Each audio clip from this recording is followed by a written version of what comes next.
नमस्ते, good morning साथी हो। म यहाँ पुण्य मान्नको लागि गाउँ आएको थिएँ र पुण्य मान्ने सँगसँगै घरको काम पनि गरियो, सामाजिक काम पनि गरियो। तर म आज चाहिँ घोराइ रिटर्न भइरहेको छु मेरो कर्मथलोमा।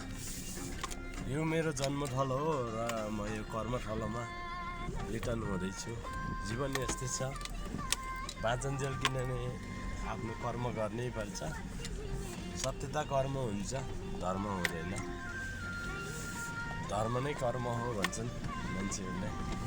त्यसले गर्दा म आफ्नो सत्य कर्म गर्छु र सत्य कर्ममा इन्भल्भ छु। यस्तो छ है मेरो गाउँको बाटो, मेरो जन्मस्थलको बाटो यस्तो छ, गाउँ यस्तो छ। यस्तै हो जिन्दगी। कहाँ गएर के हुन्छ थाहा हुन्न, तर यात्रा हो जिन्दगी, जात्रा हो जिन्दगी। त्यही भएर चलिरहन्छ, जस्तो चल्छ त्यस्तै चल्छ।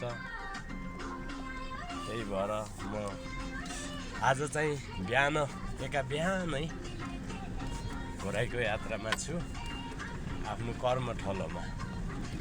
जन्मथलो छोडेर कर्मथलोतिर लागिरहेको छु है त। धन्यवाद, नमस्ते।